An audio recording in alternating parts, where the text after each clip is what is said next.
भारतीय राजनीति के चिर युवा और जो सिर्फ बोलने में विश्वास रखते हैं, करने में नहीं, अर्थात ढपोर संघ के आधुनिक अवतार, नेता प्रतिपक्ष की मर्यादा को तार तार करने वाले Shri Rahul Gandhi ji, a perpetual youth of Indian politics who is consistently demeaning and degrading all the constitutional institution, a new avatar of Goebbels, is now trying to put forth his frustration of losing power by making an unnecessary, uncalled for and totally false allegation on Election Commission. मैं श्री राहुल गांधी जी से पूछना चाहता हूं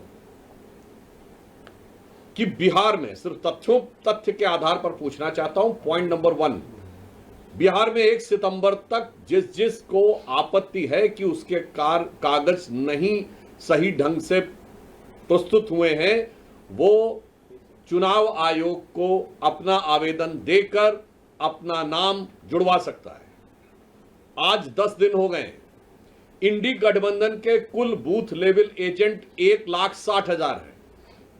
आप 62 लाख को अगर divide करिए 10 से तो 6,20,000 आता है, और 6,20,000 को 1,60,000 से डिवाइड करिए तो 4.5 के लगभग आता है। यानी केवल 4 से 5 वोटरों का वेरिफिकेशन यदि एक दिन में इंडी गठबंधन के एक बूथ लेवल एजेंट ने किया होता तो अब तक सब कुछ साफ हो गया होता।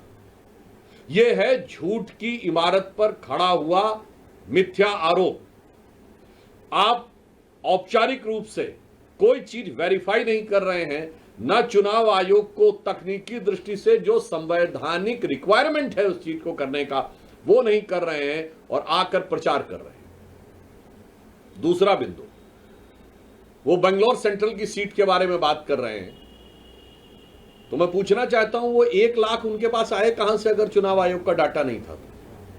दूसरा, उन्होंने किसको जारी किया है वो 1 लाख लोगों की सूची? क्या मीडिया को जारी किया है? क्या जनता को जारी किया है? क्या सांसदों को जारी किया है, या चुनाव आयोग को दिया है? दूसरा, मैं कांग्रेस पार्टी और इंडी गठबंधन में पूछना चाहता हूं, श्री राहुल गांधी जी, आप एक ही कॉन्स्टिट्यूएंसी में इतने सिलेक्टिव कैसे हो जाते हैं? उसी बेंगलोर सेंट्रल कॉन्स्टिट्यूएंसी में आप वो विधानसभा दिखा रहे हैं जहां बीजेपी ने लीड किया है, 2 विधानसभाएं चामराजपेट और शिवाजी नगर, जहां कांग्रेस को 60% से अधिक वोट मिला है, वहां पर बढ़े हुए मतदाता क्यों नजर नहीं आ रहे? क्योंकि वहां एक विशेष वर्ग की संख्या अधिक है, माइनॉरिटी डोमिनेंस है, या फिर आपको इस विषय में पता ही नहीं है? और मैं पूछना चाहता हूं, कर्नाटक में आपकी सरकार है, आपके चीफ मिनिस्टर प्रेस कॉन्फ्रेंस क्यों नहीं कर रहे हैं? डिप्टी सीएम प्रेस कॉन्फ्रेंस क्यों नहीं कर रहे हैं? यदि आप ये चाहते हैं कि सरकार के द्वारा नहीं हो, यद्यपि आप स्वयं नेता प्रतिपक्ष के रूप में कैबिनेट मंत्री का दर्जा पात्र हैं, यानी आप स्वयं सरकार की दृष्टि से सरकार के एक हिस्से हैं, क्योंकि आप कई कमेटीज में भी हैं, परंतु पार्टी से कराना था तो पार्टी का प्रदेश अध्यक्ष क्यों नहीं कर रहा है? आपके राष्ट्रीय अध्यक्ष आदरणीय खड़गे जी सबसे वरिष्ठ नेता हैं और वो कर्नाटक के हैं। शायद इसलिए वो नहीं कर रहे हैं कि उन्हें हकीकत पता है, और या फिर राहुल गांधी जी ये साबित करना चाहते हैं कि कर्नाटक राज्य के संदर्भ में ही उन्हीं की पार्टी के सीएम, डिप्टी सीएम, प्रदेश अध्यक्ष और राष्ट्रीय अध्यक्ष से ज्यादा ये राहुल गांधी जी को पता है, या ये उनके लिए निरंतर लॉन्च होने वाली, जैसे भारत ने एक बार में 100 सैटेलाइट लॉन्च करके एक दिन में रिकॉर्ड बनाया था, पर राहुल गांधी जी के निरंतर असफल लॉन्चिंग के प्रयास में किए जाने वाली छटपटाहट का ये एक और प्रयास मात्र है। दूसरा, मैं पूछना चाहता हूं, अगर ईमानदारी से क्या इस सीट की जांच नहीं होनी चाहिए? यदि बिहार में कई विधानसभा क्षेत्रों में अचानक रेजिडेंसी के लिए लाखों की संख्या में लोगों ने पिछले 5 महीने में आवेदन किया है, और मैं कांग्रेस पार्टी और राहुल गांधी से पूछना चाहता हूं, आप महाराष्ट्र के बारे में कहते हैं कि 4% वोटर बढ़ा, तो महाराष्ट्र की एक लोकसभा है धुले, जिसमें 6 विधानसभाएं हैं। 5 विधानसभाओं में भारतीय जनता पार्टी 2024 के लोकसभा में सारी 5 जीती, कुल जीत थी 1,90,000, और एक विधानसभा में कांग्रेस गठबंधन को कितना वोट मिला? 1,94,000, और उस विधानसभा का नाम है मालेगांव सेंट्रल। ये वही मालेगांव जिसकी पिछले दिनों में आपने बहुत चर्चा सुनी हो। एक विधानसभा में 1,94,000 और कांग्रेस और राहुल गांधी जी जवाब दें, उस मालेगांव में 43% नए वोटर बने, 43.5% न्यू वोटर्स। क्या इन बातों की जांच नहीं होनी चाहिए?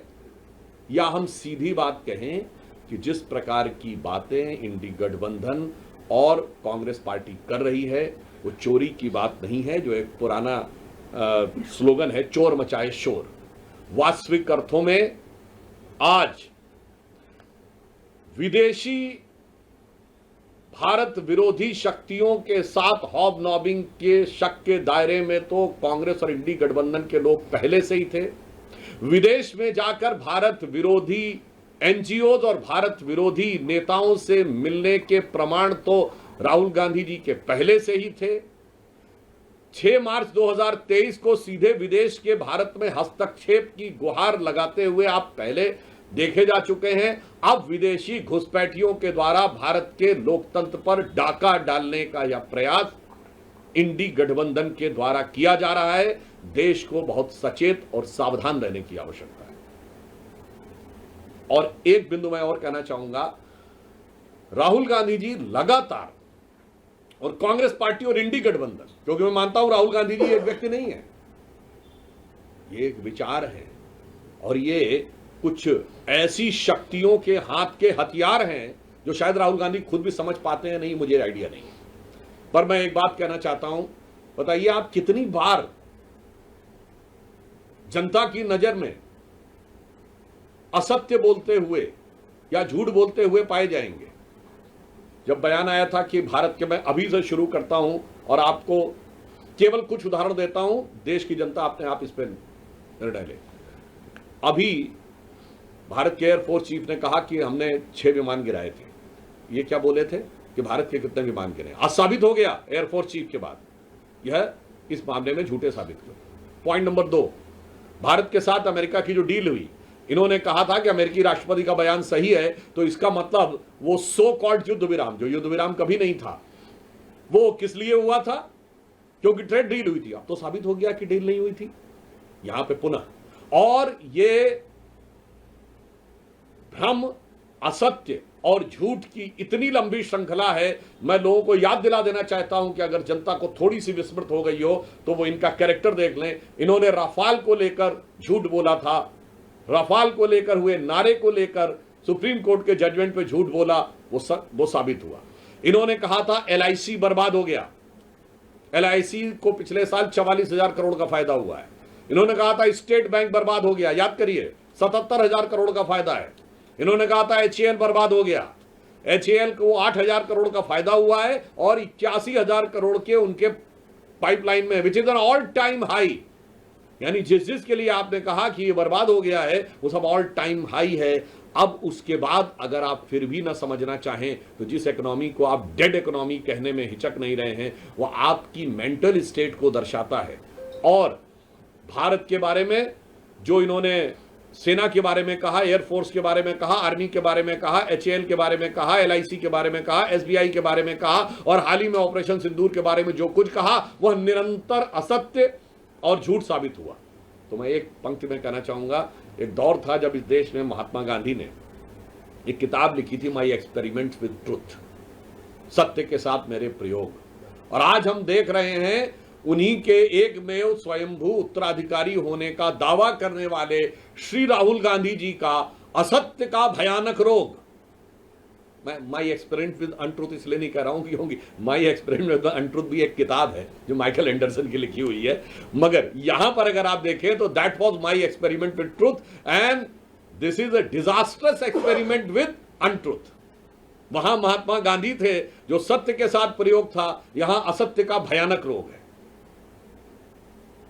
इसलिए हम कांग्रेस पार्टी और इंडी गठबंधन से कहना चाहते हैं कि संवैधानिक दृष्टि से, कानूनी दृष्टि से आपके पास जो रास्ते हैं उसको आप क्यों नहीं अप्लाई कर रहे हैं? और भारत विरोधी भ्रामक दुष्प्रचार के द्वारा अगर भारत में अस्थिरता उत्पन्न करने का प्रयास कर रहे हैं तो भारत की सजग जनता उसे कभी भी सफल नहीं होने देगी।